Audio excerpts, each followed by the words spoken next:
Hi food tubers, I am going to show you one of the most beautiful classic Irish recipes, so much so that it would have Michael Flatley river dancing under the dinner table. Bacon and cabbage pie is top of my list for a brisk spring evening. It's cheap to make and so simple, great for a family midweek meal. It starts off by boiling some cabbage. I'm using Savoy cabbage here, but you can use whatever cabbage you have. You just need to take off the outer leaves and we're going to shred it up. Roughly chop up a head of cabbage and plunge into boiling salted water. Chop up an onion and fry in some melted butter. Season with sea salt and ground black pepper. I've got my onions frying off and now it's time to drain the cabbage.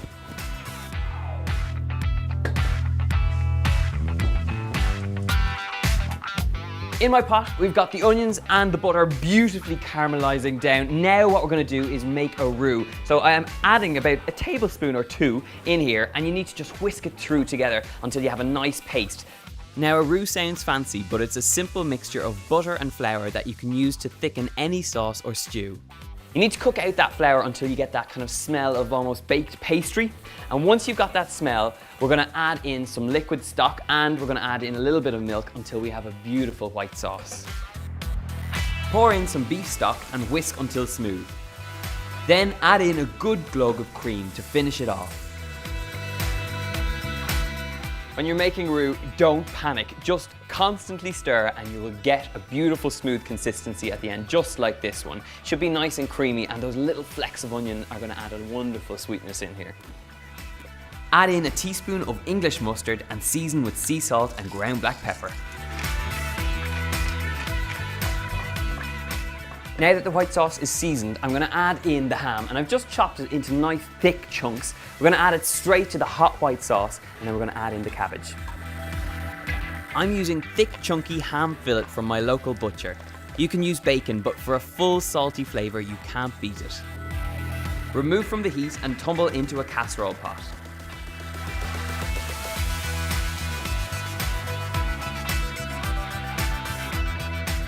That might already look good enough to eat, but I'm going to go one step further and I'm going to bake it with a beautiful puff pastry lid. So I'm going to grab my puff pastry now. When you're making this bacon and cabbage pie, you can do this with short crust pastry, but personally for me, the best thing about this is when you cook this in the oven and you cut through that beautiful layers of flaky pastry and you get into that beautiful savoury bacon and cabbage mixture. Absolutely gorgeous. So I'm gonna roll out my puff pastry and then we're gonna cut out a circle and then cover this. To save on time, I'm using pastry from a packet, but if you're feeling adventurous, Jamie's got a great little video to show you how to make your own. Click on the link below to see it now. Brush the sides of the casserole pot with beaten egg. Lay the puff pastry over the top of the pot, making sure to push into the sides. So now, you don't have to be too careful about this, but just using a knife, cut the pastry off, leaving a little lip the whole way around. And it has to be one of my favourite noises in the kitchen, the sound of a knife cutting the pastry off. I love it.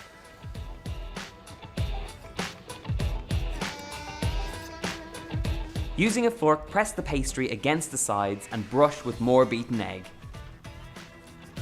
Once that top is completely egg washed, it's going to go really nice and golden in the oven. But to make sure that it doesn't seep over the sides, I'm just going to poke a little hole in the top to allow the steam to escape.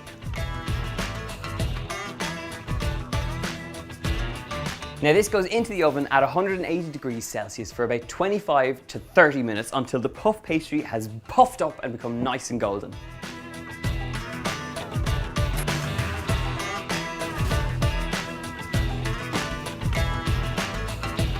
Check this out. This is what a bacon and cabbage pie should look like. Beautiful layers of puff pastry, nice and golden on top, and underneath there, you've got this beautiful savory mix of that bacon and cabbage.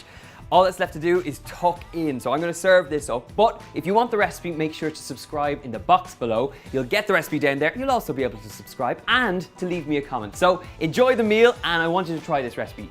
Have fun, food tubers.